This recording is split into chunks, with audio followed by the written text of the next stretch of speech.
Good evening, everyone.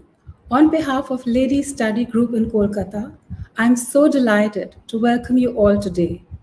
Let's together get ready to enjoy something fun, something funny, something candid, and most importantly, something that's going to be very, very special. My guests today are truly spectacular. It's a pleasure and a privilege to have with us Dr. Shashi Tharoor, who is a third time member of the Indian Parliament, and with him is his interlocutor, Mr. Anuvab Pal, who has been described by the New York Times as India's most intelligent comedian. And for those of you who think I've made a mistake with my English or my pronunciation, an interlocutor is a conversation partner and There we very are. much a part and very much a part of the vocabulary that is going to be used by our speakers today.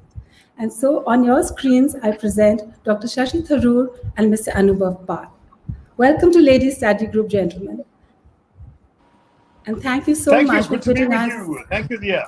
Thank you so much. Thank you, I've done Anubhav, many too. events for So the before Ladies I Study hand Group over the over the last screen, 30 I would years. like to But I add think it was that the both first our one. dashing gentlemen have strong Kolkata roots. Dr. Tharoor went to St. Xavier's College in Kolkata, and Anubhav Pal has done his schooling from my alma mater, La Martiniere. Dr. Shashi Tharoor is also the best selling author of 21 books and is known for his excellent language and diction. His most recent book, titled Tharoorosaurus, has just been published by Penguin Random House India and is dedicated to this passion. The book name itself is a very interesting wordplay of his name, and it has 53 unusual words from every letter of the alphabet. So let's get ready to be impressed and say goodbye to our hippopotamonstrossus daliophobia.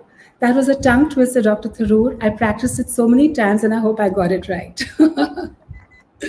So that word means the fear of long words, by the way. That's So right. You Anup, got it right. yeah. And Anubhav Pal is Kolkata's very own homeboy, as he was born here too.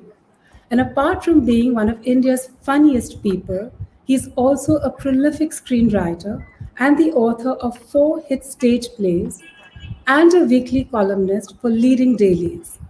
Amazon Prime TV's latest offering, Vakalat from Home, is a 10-episode series shot entirely during the lockdown and has been scripted and written by him and is a laugh riot full of utter commotion and chaos. So, gentlemen, the screen is yours. Dr. Tharoor, you were about to say something about Lady Study Group. Will you carry on? No, I've just done a lot. I've done a lot of events with the Ladies Study Group of Calcutta, True, true. going back more than 3 decades. But this is the first one that's virtual. The first one during a power cut, so I'm afraid I'm on my Yes. own with you. And the first one involving a comedian. So, in all these, I think we're probably doing much better than we might otherwise have done. Well, I don't know, sir. I mean, you did some stand-up for Amazon Prime. So I think we're both might be in this profession.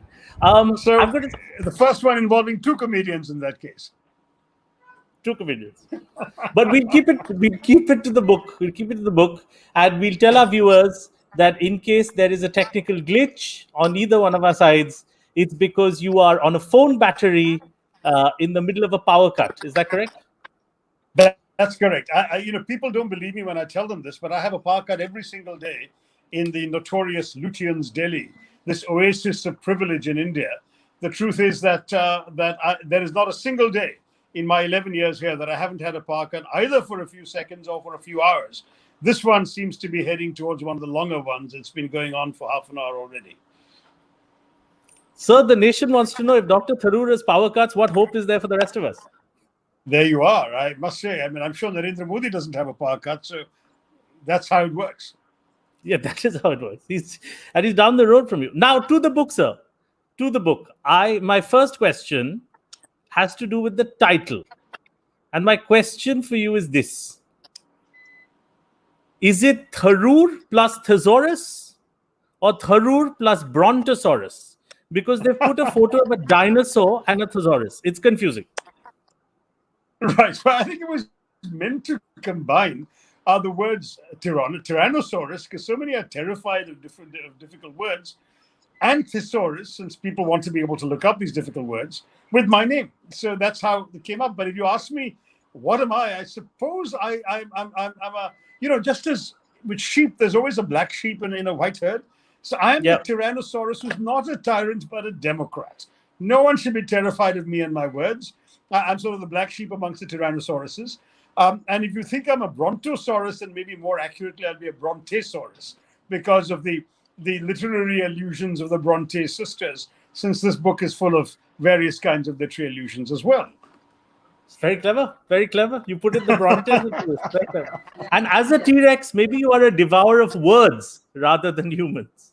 Yes, exactly. But while I devour the words, I also am very happy to regurgitate them for the benefit of the public. So this next question is not from me. It is from Rahul Dakunia, the creator of the Amul advertisements. Yes, I will read it. I've come across him. Yeah. I will read it verbatim, sir. He writes, and I quote, Dear Dr. Tharoor, we put up a hoarding that said, Tharoorosaurus anyone? I think your publisher got the idea from the title from the Amul ad. We naturally love you and have a long association with your family. I would like to know, now that Penguin have stolen the title, what do I get in return instead of royalties? Well, two crucial letters missing in your ad, Rahul. You said Tharoorosaurus, whereas they said Tharoorosaurus, and that still makes a difference. But I can say to Rahul, I've been an unpaid brand ambassador for Amul chocolates for a long time. I think I've tweeted pictures of my mother and me surrounded by Amul chocolates of various kinds. So I would argue we're even. But since Rahul is probably the guy who came up with the marvelous word amulicious, for amuliciously, utterly amulicious, let me suggest as part of my royalty payment another English word that applies to his question, hamulus.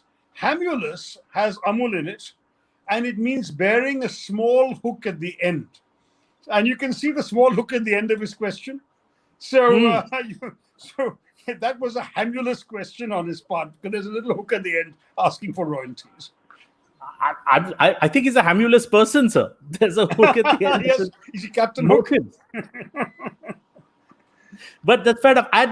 You had said in previous interviews that your family's association with the Amul brand goes a long way back. I mean, they put up hoardings, several hoardings. Tharoorus is one of them. But you have a longer association with the brand. Yeah, actually, my family does. My sisters were both they have a storied history with Amul. My sister Shobha was the first ever Amul baby. In fact, they went through 712 candidates and they picked her. So she was, and they advertised that in the trade journals. And then my sister Smita, 2 years later, was the first ever Amul color baby. And these were in the 60s and 70s, posters all over the country and so on. And in some dusty, musty Mufusal shops, my sister's color portrait as a happy, well-fed Amul baby is still there. Now, of course, I suppose I could volunteer to be not an Amul milk food baby, but an Amul chocolate baby. That would be my only claim to fame with Amul. But yes, the family does have this association. And it was quite amusing for my youngest sister, who's now, shall we say, of advanced years like me, to find herself going to a shop in some Kerala village out of the way to buy something and looking at the baby picture on the wall, staring back at her of her own face. So there is that wonderful association still there. And she can ask for royalties in return now for being the I think she should. I'll connect her to Rahul to pay him back for that question. That hamulus question. Hamulus. You've dedicated the book to your father. And you write quite lovingly about word games that the Tharoor family would play on long car rides. That's right. My father absolutely was a word nut. He was a devotee, a fanatic, I would say, of Scrabble. He took to other word games when they were invented, Boggle and so on. But he, in particular, came up with some of his own games for the family. So one common thing was he would write down a 9 or 10 letter word, and my sisters or I would have to derive, in my case, 4 or 5 letter words from it. My sisters being younger, they were allowed even some 3 letter words. And whoever got the largest number of words from that bigger word would win. Another game he came up with was sitting in a car. on a long journey, he would say, hey, listen, I will imagine a word. Your job, it will be a 5-letter word. Your job is to guess that. You just come up with 5-letter words that you guess, and I will tell you how many letters of your word are in my word. And from that, within 20 turns, you have to guess it. So that was the formula. And of course, it was a lot of fun. It challenges you. But I mean, why don't you think of a word and I'll try and guess it? 5-letter word, though, Anuvab. Yeah, shall we play it? Let's play it. Yeah. So Okay. I'm thinking of a 5-letter word for you. Yeah, it has to I'll be give you a 5 letters. clue. That's the game. I'll give you a clue. I'll give you one more clue. The word is often used to describe you. Oh, that makes it relatively easy. How about smart? You got 3 right. Oh, 3 letters. All right. Okay, now you see the technique of the expert player. How about start? 2. Okay, so that 3. demonstrates that T is not there, but M is there. So I've Very got it. good. How about steam? Steam. 2. Now I'm confused. 2 more. 2. That means 3 altogether. 2 words. Yes. No, two altogether or 3 altogether. That's very important. If it's 2 altogether, they must be A and M. A is in there. 3 altogether. How about harms? Very close. Very close. But you are not described as anyone who harms anyone. But very close. Thank you. Well, you haven't listened to a certain news anchor lately, but sure. Okay, so not We'll harms. come to it. How many letters in harms? Almost all except 1. Oh, thank you, Anubhav. That must be charm in that case. You're very good at this. You're very good at this, Dr. Tharoor. Well You're good at trained this by my word blessed thing. father. Absolutely. So Charm is the word. Charm is the word. Thank you very much, and that's very kind of you and flattering. I'm touched. But you guys Most- should play this in your family. Challenge your wife. I will lose. I'll I'm let you going to into a lose. secret. The toughest word my dad tried on me and defeated me with was he came up with a 5-letter word in his mind which didn't have a vowel. Myths, myths. And when you can't, you try and get it by actually guessing which the vowels are, and you find no vowels, you're in deep trouble. It's impossible. It's impossible. Few people will kill Well, themselves. They can't do I it. failed, but I'm sure a really smart pro would be able to pull it off. But yeah, charm was very good, sir. 4 tries, you got it. Now, 5. That was the because 5th try. Well, thank 5. you. 5, correct. Now, because this is the lady study group, there is one section on apostrophe that I think we need to talk about for 1 second because it's very I funny. can see this coming. All right. Okay. Go It's ahead. coming. It's coming. Dia, can I be very rude and ask you to put up a little slide with the apostrophe quotes from the book? So There you now, are. sir, so now you've used apostrophes very carefully. The sentence Right. is, those things over there are my husband's. So will you tell the audience what the difference is between these 3 sentences? Okay, so this came from Kingsley Amis, the famous British writer, who was asked about the importance of the apostrophe. And this is the example he used. He said, just take the sentence, those things over there are my husband's. And if you put the apostrophe before the S in husband's, it means those things there belong to my husband. If you put the Correct. S after if you put the apostrophe after the S, those things over there are my husband's, that means they belong to several husbands of mine.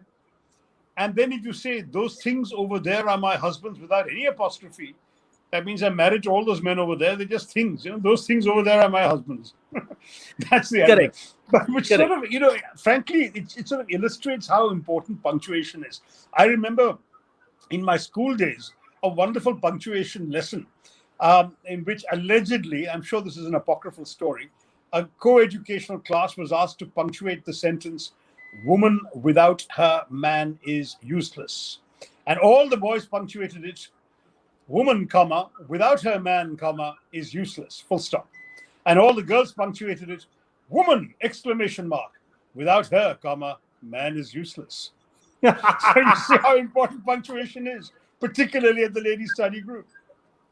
So in 2020, that first one where we men come out on top, that's not even a sentence anymore. That is disqualified. Okay, delete, control, all delete. As I said, it So goes back to my school days, so you can put it back to old-fashioned thinking.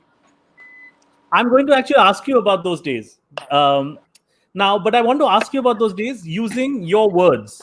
So, Dr. Okay. Tharoor, your book contains delicious descriptions, but of bunch of words. But my favorite are, and I'm not going to pronounce it correctly, epistemophilia and cromulent. Would you tell us what those words mean and how you've used it? But epistemophilia is the excessive love of knowledge. It's too much of striving for or preoccupation with knowledge for its own sake. So, like, somebody who's nose deep in general knowledge textbooks makes him positively antisocial, and people say you're guilty of epistemophilia. And we all know kids like that in India, mugging up useless trivia to ace quizzes, enter GK competitions, maybe one day to score those extra marks in a national competitive examination. I don't know, but the fact is that the acquisition of knowledge as a national preoccupation in India, as an end in itself in India, this is really not about actually acquiring mastery of a difficult subject or deepening your understanding of the world and its mysteries. It's merely a test of memory. Correct. Right, involving remembering an obscure fact for its own sake. And Mugging up. there's supposed to be, in the theory of knowledge, there are two kinds of knowledge. There's what's called lexical knowledge, of what? Of places, of things, of dates, all of that. That's lexical knowledge. And there's procedural knowledge, which is how. How do you do something? How do you approach a problem? How do you solve it, etc.? The problem with epistemophilia is it focuses only on lexical knowledge. And that's why an excessive love of knowledge is not considered a good thing. The other one is cromulent. Cromulent is actually a very recently made up word. It only goes back to 1996. And I think one of the reasons you like it is it was made up by comedians. It was made up for the American animated TV show The Simpsons. And cromulent means appearing legitimate, but actually being spurious. It first appeared, as I said, on this TV show. From there, it made its way into some sort of popular usage. Some US Supreme Court brief, the Merriam-Webster dictionary picked it up. And initially, the word cromulent meant fine or acceptable. And apparently, a character in The Simpsons uses the wrong term. Instead of saying enlarges, he says embiggens. But a teacher says, oh, that's a perfectly cromulent word. And that usage led to the ironic meaning the word now has, because cromulent was itself a fake word invented in 1996 to defend the credibility of another invented word. So something is cromulent when it sounds plausible, but it's actually not true or accurate. And the thing with that is that I applied all the time to half the claims of the government. I know this is not a terribly political gathering, but in my book too, there are a few political examples, and cromulent lends itself very much to one. And the government is constantly saying things that seem to be on the surface legitimate, but are actually quite spurious. Like it's testimony to the Supreme Court on Rafale or on the migrant workers or whatever, which the court takes at face value and turns out later to be not true. And that's something which I think cromulent is a word almost invented for that kind of behavior. And I will ask you in a bit, sir, about your own words to describe this government. But now I have an education-related question. Okay. You went to St. Stephen's, New Delhi, St. Xavier's, Calcutta, Fletcher School of Diplomacy, which is run by Harvard University and Tufts University. You are perhaps the most educated person ever to have Wi-Fi. Now, my question is specifically about St. Xavier's, Calcutta, because our main audience is in Calcutta and around the world. But our main audience is Calcutta. Did you find your experience at St. Xavier's, Calcutta epistemophilic, or was it cromulent? Neither. Frankly, since St. Xavier's was a great school, really taught you to value knowledge, not merely to pass exams, but to understand things better. And I'm very, very grateful to my teachers who gave me that sense of, in fact, it was only a place like St. Xavier's that could prompt me to do some of the insane things I did. Like I loved history so much that after class and beyond the requirement of the textbooks, I went to libraries and researched history and wrote essays for myself. Not for the teacher, not that the notebook has been found by an uncle of mine. No markings by any teacher or anything like that. They weren't meant for schoolwork. It was just for my own pleasure.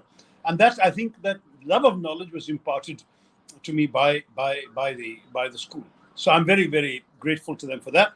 And when you say cromulent, I would say that I would say that that implies something wrong or spurious about the education. So it's certainly not something that could be said about St. Xavier's. By the way, since I began by saying I'm doing this in the middle of a podcast, the power is back. But if this is good enough, we can carry on like this, because otherwise I would have to cut the show, log in back again into the official Wi-Fi that I have, and return. Would you? If there's any issue about the quality of the picture, I can just come back again.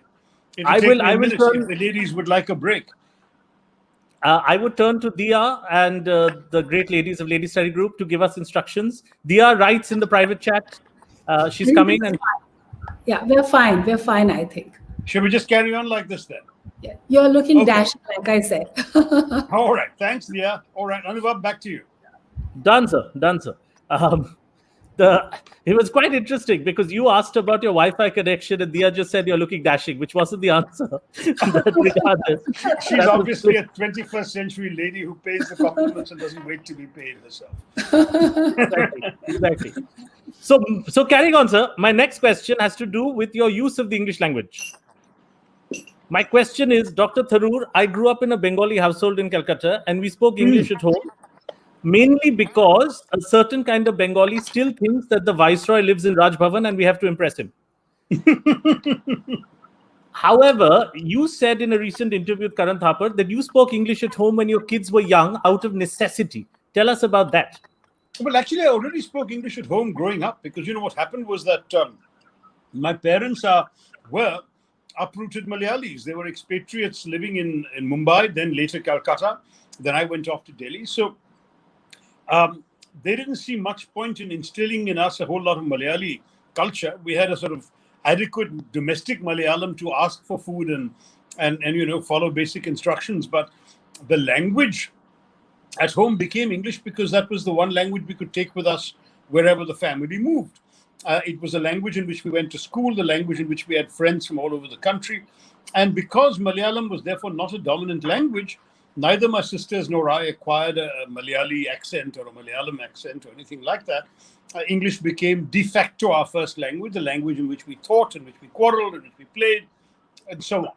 So it was already the language at home. Now, when I met my son's mother, Meenu, at Delhi University, obviously the language in which we connected was English. And later, when she became my wife, inevitably, though I spoke, she's half Kashmiri, half Bengali, I should have clarified that, and perfectly trilingual, I might add. The Kashmiri half is diaspora, Allahabad, therefore Hindi, and the Bengali half is very much Calcutta, therefore excellent Bangla. And so, like every person with any smidgen of Bengali blood, she wanted to make her children Bengali speaking, right? I mean, the chauvinism of the culture being what it is. So she said, okay, we're going to have Bengali at home, even though my Bengali is atrocious, so close enough. And that's obvious. Yeah, of course. But anyway, so till about the age of 2.5, all my kids heard spoken to them was Bengali. But then they realized that their father and mother were speaking English to each other, and that friends coming home, except with one exception of one Bangladeshi family we knew in Geneva, friends coming home were speaking English to us. And so inevitably the kids have this, a rather unconscious hierarchical selection of languages. They promptly, by about 2.5, 3 years old, they started answering Bengali comments in English. And after a while, their Bengali became almost non-existent and English became the language at home. So in some ways, I don't think that this is indefensible. Of course, because my UN career had happened to take place abroad, but the same story could have been true if we were living in, say, Trivandrum or Chennai, and Meenu was trying to inculcate Bengali in the household. It would not necessarily have been able to be sustained for the same reasons. So my advocacy of English is very much that it's a pan-Indian language. It's a language that allows a Bengali to talk to a Malayali instinctively. If it turns out they discover they have either Bengali or Hindi or something else in common, they can always switch to that when they want to. But the truth is that it becomes a lingua franca in the good literal sense of the term, a language that is spoken freely everywhere. Correct. Admittedly by a small minority, a small elite, but everywhere. And just for the audience who may not know, I read your son's writings quite regularly in the international press, and they are very respected non-fiction writers and journalists. They are indeed. And Kanishk is also a respected fiction writer. He's won the Young Writer Award at the Bombay Literature Festival just 3 years ago for his collection of short stories, Swimmer Among the Stars. And though he's been forced to rely on journalism to pay the rent, his brother Ishan is the pure non-fiction writer, somebody who's made a name for himself as a foreign columnist and foreign affairs columnist in the Washington Post. Whereas Kanishk, I think, will still make his mark eventually as a fiction writer and novelist. He has an amazing talent in that domain. Well, that's the thing. As long as they're doing journalism that is not what journalism is in India now, which is chasing cars, I think they're fine. And chasing poor Bollywood starlets, yeah. Exactly. I'd have to ask you about that. But before that, sir, you did stand-up comedy on Amazon Prime that became a massive viral hit nationwide. I have to ask you about this. A number of my colleagues decided to retire after watching it, saying they couldn't compete. Did you notice anything in the vocabulary of stand-up comedy that could be used by a politician? Not at all, because you guys constantly use language to shock, whereas politicians are supposed to use language to reassure. And as a politician, I also know that comedy has not served me well, because every time I've attempted to be funny, it's come back and bitten me in the ankle, because of the various constructions and misunderstandings and twists that my political enemies could give to any attempt at a joke. I should say, in any case, in these days of COVID, who has time for comedy? And I was explaining to somebody that the correct name for COVID is actually the novel coronavirus.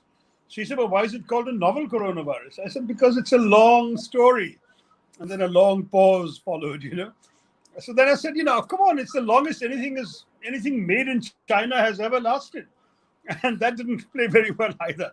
So my answer is that during lockdown, you could try stand-up comedy, but because of the lockdown, you'll only be allowed to tell inside jokes. And then if I told you all a joke, I'd have to wait 14 days to check whether you got it. See, now, sir, you are being harsh on yourself about the quality of these jokes. I have a larger point here. I have a larger point. Now, some people will say that millennials may find some of these jokes not with the generation. But here's my argument, sir. I think a significant section of India in the diaspora, and we aren't a lot of people, they just want to hear you speak, right? Many of them say they want you to be prime minister. They don't really care there's a constitutional democracy with a majority party. We don't even understand all the meanings of all the words you're saying. We just like how you sound. It's about, I'll tell you the number. We're about 10 million people. So, and we're all over the world. So my question is, and it's a bit of a silly question, but think about it. Instead of running in 2024 with Thiruvananthapuram, which you've won so many times, and it must be boring, why don't you form a breakaway republic just for your fans? We could find some land near Goa, fill it with old novels, and make you the prime minister. Goa? No, it has to be Thiruvananthapuram, because anything less than 7 syllables would not be a challenge. Exactly. No, but seriously, I mean, let's not go into setting up breakaway republics. First of all, Repulsive TV will have a breaking news story saying that Tharoor announces desire to secede, and the next thing I know, I'll be disowned by my party and denounced by every well-meaning, self-righteous person watching this. So no breakaway republics. I'm a loyal Indian citizen, and I don't want to give fodder to Repulsive TV anymore. That's true. No, they don't get irony, right? So tonight's news, it'll be carried on tonight's news. But that brings me to a question about politics, sir, because politics and language are so closely connected. And I am going to ask you to talk about Prime Minister Modi's government in your own words. And I'm giving you 4 choices from words in your book. And my question is, Prime Minister Modi's government to you, sir, is it a kakistocracy, a lunacy, a kerfuffle, or a juggernaut? Well, electorally, they've been a juggernaut, an unstoppable, relentless moving force that destroys anything in its path. And we've seen that in 2014, 2019, and a bunch of state elections in between. In power, however, they've been a kakistocracy, because a kakistocracy is a form of government in which the least qualified or most unprincipled individuals are in power, And we've seen that with demonetization, with the way in which they treated the migrant workers, with the 3.5 hours notice on which they shut down the country, all of that. So it's been pretty grim. And of course, of the words you offered me, all their sound and fury also does amount to little more than a kerfuffle. So I think I would use 3 of those 4 to dismiss this government. It's a good answer. Good answer, sir. Now, a lot of people don't Now, know. you watch out, you're going to get an income tax raid tomorrow, as I do. It's done. It's done. But also, I'll be the first person to rate that has 0 income. So it's, I think they will find themselves in a kerfuffle. Hey, listen, you're going to discourage a whole lot of would-be stand-up comedians if you say you have no income. This is true. But I think that now that politicians are turning to stand up, they have a lot of competition anyway. So this is one more. But so I want to talk a little bit about your constituency, because people, I don't think, realize how big your majorities have been. I mean, I know the recently deceased Ramvilas Paswan, I think, holds the Guinness Book of World Records for the largest majority, 5 lakh votes. But you've won twice with over 3 a lakh votes. Three times. Twice with over a lakh. But the thing is that I think why people give me credit for that is because in both cases, these are 3-cornered races. A 2 or 3 lakh majority in a 2-cornered race. Let's say you're against just one serious opponent, usually Congress versus BJP in other parts of the country. In Kerala, the communists are also there. In fact, when I first won, it was a seat that the 2 previous elections had elected communists. So we have 3 serious contenders every time, communist, BJP, and myself. And in this case, yeah, that's what made the majority good. But, the truth is that these majorities, sorry, you probably had a question attached to talking about the majorities. But I'll come to that later, but please carry on. No, so basically, I mean, to my mind, it's just a question of you're feeling a sense of responsibility and accountability to people. Because, when I first came into politics, I half expected they'd give me something like the Rajya Sabha, which was the logical thing for someone of my background to expect. But the Congress didn't have anything to offer in the Rajya Sabha anywhere. So they said, will you contest? And I said, why not? Without having a clue how challenging it was to actually go out in the hottest months of the year, speaking Malayalam morning to night, making speeches, asking people for votes, participating in live debates, which are a feature of Kerala elections that perhaps don't actually get done so much elsewhere. All of that, and then coming back knowing that it's because of what you've said, the promises you've made, and what people have seen in you, that you are now in that position. And therefore, the question that people have is, what's he going to do for us now? And that becomes, in many ways, the most important challenge for a politician, is being accountable to the people whose votes he has sought, and seeking, therefore, to perform in accordance with their expectations. The Rajya Sabha is very different because you don't have a particular constituency to relate to. Correct. And the fact that you've come back 3 times means they're happy with the work you're doing for the constituency, so much so that you are campaigning on the basis of governance. My question is, sir, when you're on the road campaigning, do you ever use big English words? I mean, you are in India's 100% literate state, or do you stick to Malayalam? No, I try not to use English words at all because, of course, you campaign in Malayalam. It's actually quite ironic because one of my distinguished predecessors as MP for Thiruvananthapuram was the late V.K. Krishna Menon, who in 1971 won the seat without speaking a word of Malayalam. He had long since forgotten his Malayalam because he left Kerala, 60 years earlier.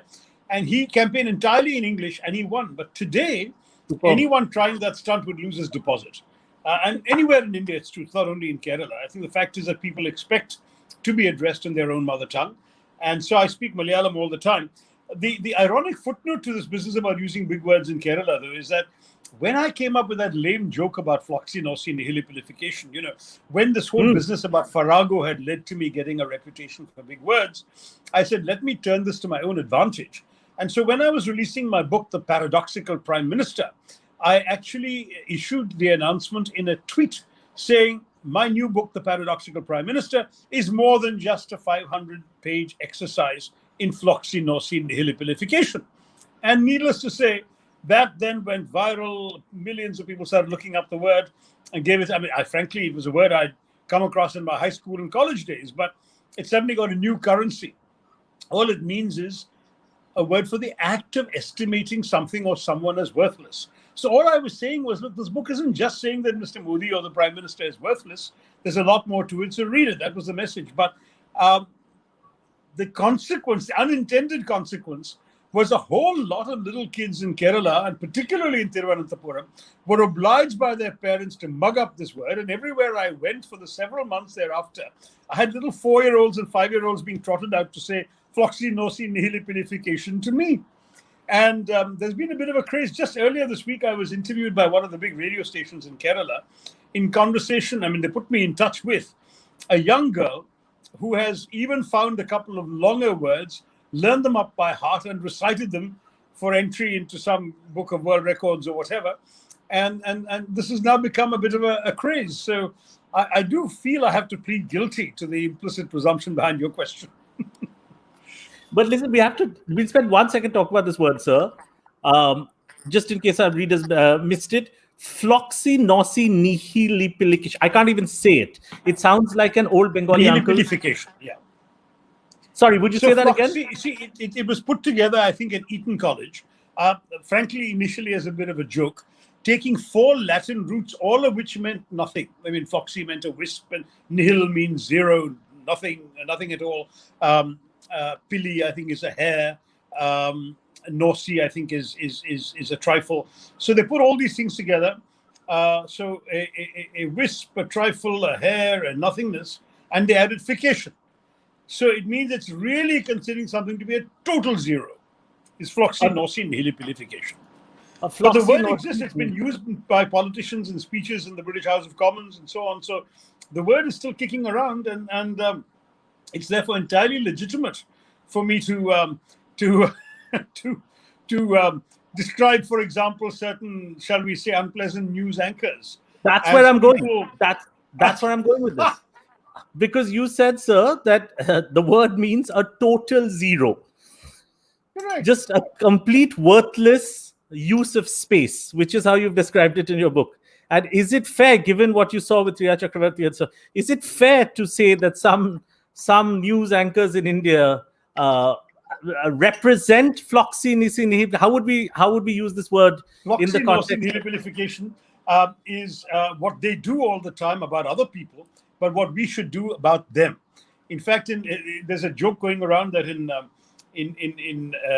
Malayali accent, when somebody asks you to describe the profession of a certain fellow who's particularly notorious for shouting and declaiming and usually lies and falsehoods, and the expected answer is news anchor, the way you pronounce it in Malayali English would be news anger.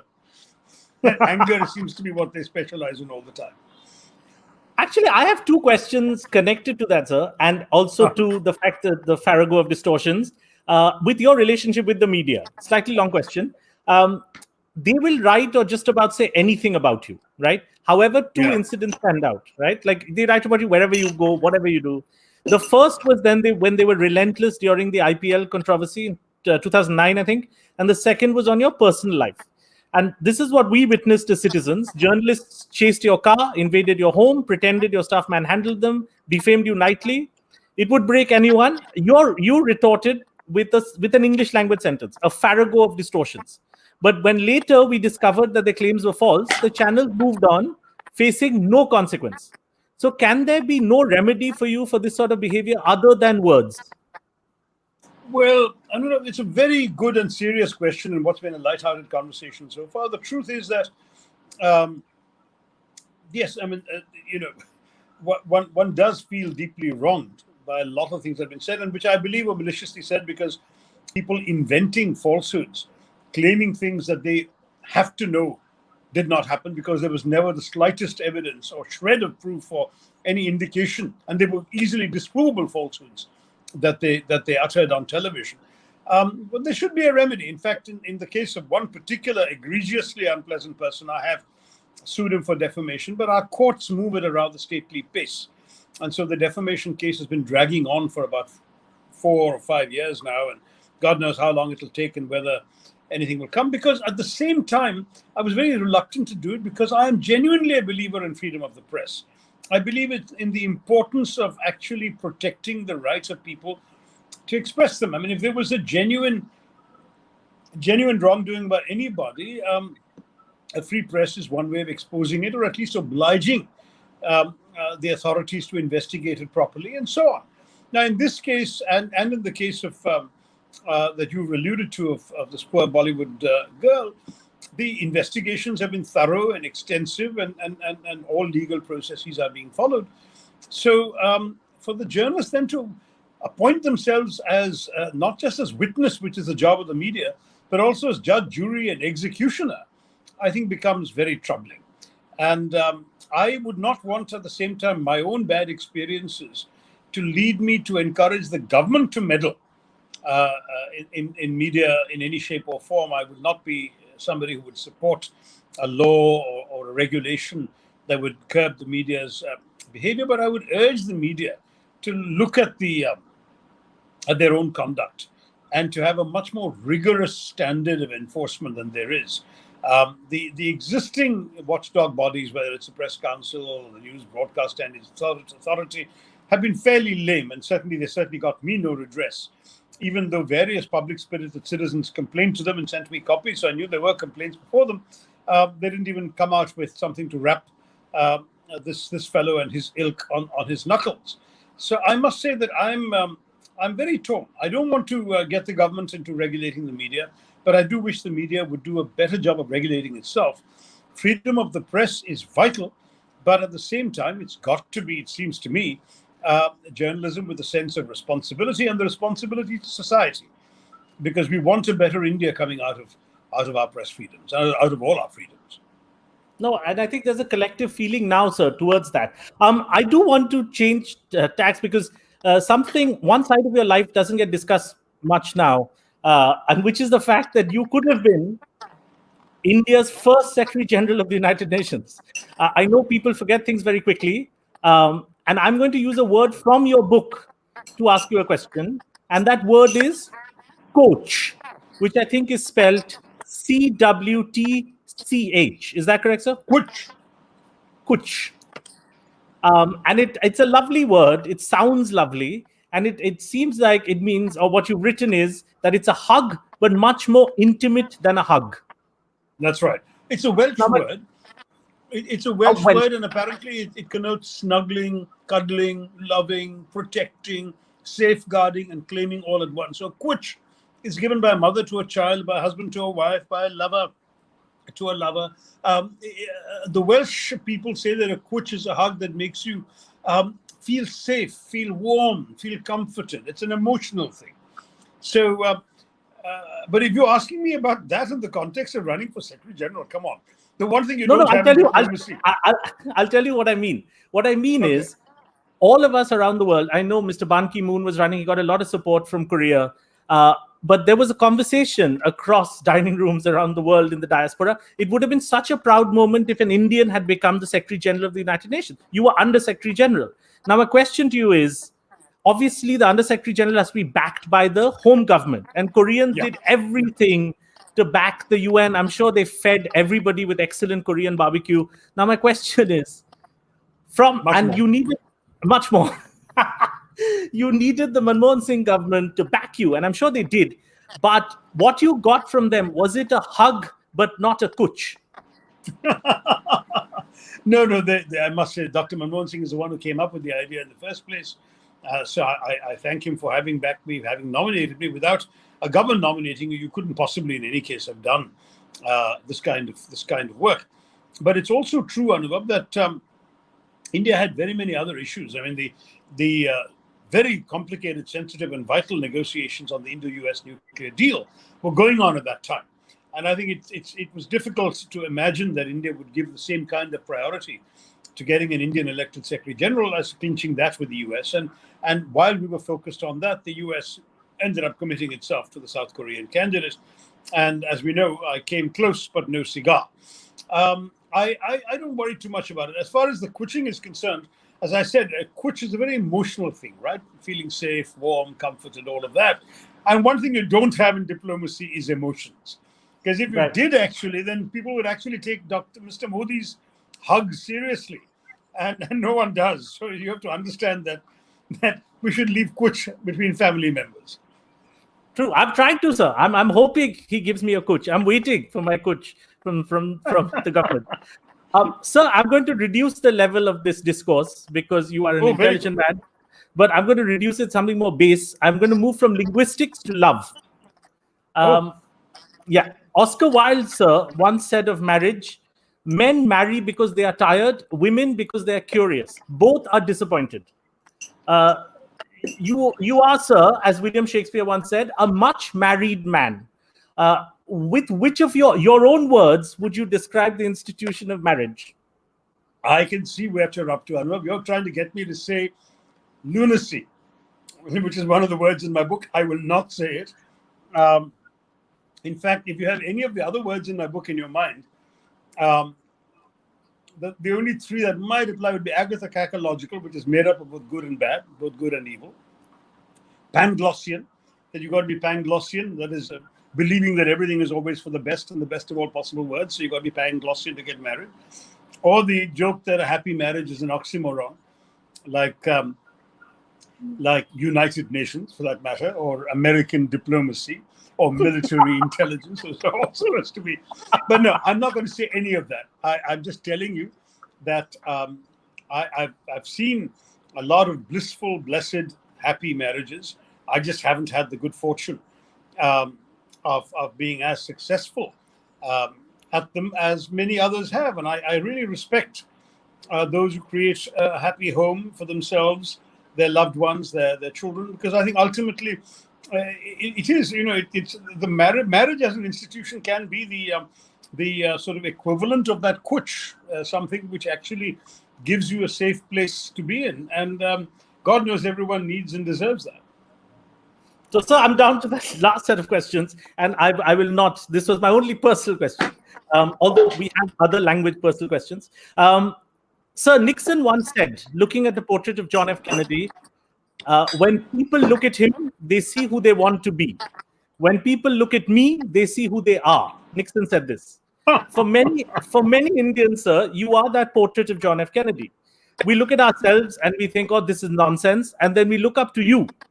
So many of us ask, why Dr. Tharoor? Why did someone so erudite, polished, learned come back to India and get into the snake pit that is Indian politics and have to suffer Republic TV and call drops and Big Boss? Well, I've never watched Big Boss. Call drops and power cuts, yes, we all have to suffer. And as for repulsive TV, obviously I don't watch it. And there was some way I could block it on my set-top box, I would. But jokes apart, it's very nice of you to say that. I must say that I came into Indian politics simply because in any democracy, the best way to make a difference in people's lives is politics. And as you know, even before coming into politics and throughout a life in which I never expected, because I don't come from a political family, I never expected I'd ever have a break of coming into politics.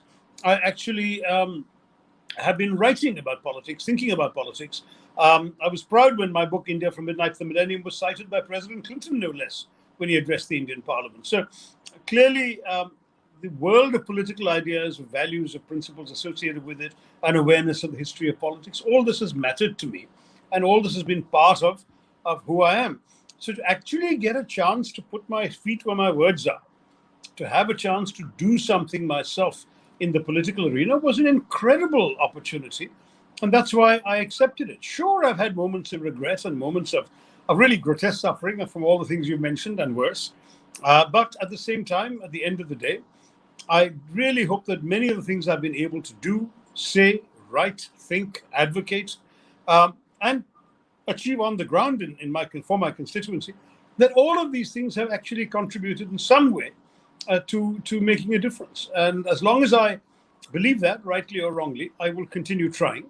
And the day I feel that my role and contributions are irrelevant, I'll be happy to step aside. This is not my entire life, my entire career, my entire focus in life. But public service has been the focus of my life throughout, because that's what the UN was also about. And I'll continue with it. So I'm not saying that politics is in my lifeblood. It's not. It's certainly not the lifetime career it is for most Indian politicians. But I will say, Anuvab, that I don't regret having tried to do it well and make a difference for people's lives. No, I absolutely, sir. And I think, and one of the things that we really look up to is that you bring public speaking and its importance. And my next question is about that. President Trump recently said about his rival Joe Biden, he will lose like a dog. Now, when you quote Dr. Radhakrishnan or Pandit Nehru in Parliament, or when you bring up John Stuart Mill, I see some members of Parliament getting frightened. Others look clueless. We live in an age of crassness, sir, where slogans like Desh ki gaddaro ko, goli maro salo ko, that is what is considered public speaking. Why is great public speaking needed? Why is it so essential from politicians? At its best, public speaking is the art of inspiring people, of giving them hope, of giving them reassurance, of speaking to their innermost needs and demands. And I must say that Mr. Modi does it very well. I just wish he actually implemented everything he thought and said, because his public speaking is really remarkable. So I don't want to knock all of the public rhetoric that's out there. There are some very fine speakers in our public life. Our problem, Anuvab, is not that we have or don't have good public speaking. Our problem is that we don't have good implementation of the various things that are needed to serve the people of India. I agree. Last couple of questions, I'm afraid, Anuvab, because we'll have to wrap up. Last two, sir. Last two. Okay. And just, this is a very quick one.